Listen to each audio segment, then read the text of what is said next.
আসসালামু আলাইকুম সবাইকে। আমি অয়ন স্কাইটে রেসিং পিজিয়ন থেকে অনেকদিন পর ভিডিও নিয়ে আসলাম। ব্যাপারটা হচ্ছে আমি মাঝখানে অনেক অসুস্থ ছিলাম, প্রায় 12-13 দিন অনেক জ্বর ছিল। আলহামদুলিল্লাহ এখন মোটামুটি ভালো। তো কবুতর উড়ানো হয় না, কিছু না, কবুতরকে খাবার দিতে আসলাম আজকে আমি অনেক দিন পর। তো দেখতেছি যে না, যাকে দায়িত্ব দিয়েছিলাম মোটামুটি ভালোভাবেই রাখছে। মূলত আমার আম্মু দেখাশোনা করছে।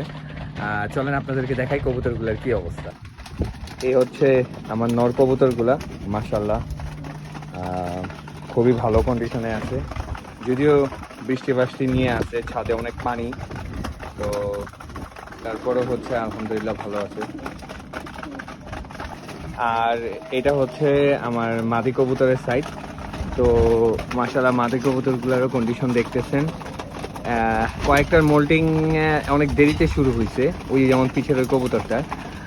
তো মোটামুটি মাশাআল্লাহ আলহামদুলিল্লাহ কবুতরগুলো খুবই ভালোই আছে। আমার কোনো প্রবলেম হয় নাই। চিন্তা করতেছে আমার এখানে শুধুমাত্র এই একটা বাচ্চা কবুতর আছে, তাও আবার এটা আমার একটা বড় ভাই আমাকে দিছে উড়ানোর জন্য। উনি উড়াইতে পারতেছে না, খুবই ভালো একটা ব্লাড লাইনের কবুতর, তবে উনি ট্যাগ পড়াইতে পারে নাই কোনো একটা কারণে। এইটা বাদ দিয়ে বাকি সব কবুতর আমার অ্যাডাল্ট হয়ে গেছে। ইনশাল্লাহ আমি জোড়া দিব 15-20 দিন পর। হ্যাঁ, 20 দিন বা 25 দিন পর আমি জোড়া দিব এদেরকে। তো তখন জোড়া দিলে আসলে কিভাবে কি জোড়া দেই না দেই সেটা তখন দেখানো যাবে।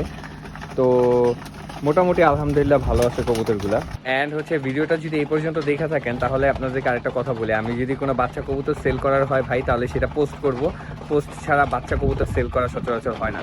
আর বাচ্চা কবুতর সেল কখন করব, আমি তখন ব্রিডিংয়ের ভিডিওগুলো দিব।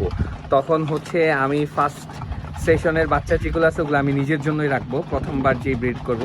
সেকেন্ড টাইম যেগুলো ব্রিড করবো ওইখানেরও হয়তো অধিকাংশ বাচ্চা রাখবো, বা কিছু বাচ্চা হয়তো আমি নাও রাখতে পারি, সেল করেও দিতে পারি, কারণ আমার স্পেস নেই রাখার মতো, আমার জায়গা খুবই কম। তো সেই ক্ষেত্রে হয়তো আমি সেল করতে পারবো। তো আজকে এই পর্যন্তই। আল্লাহ হাফেজ সবাইকে।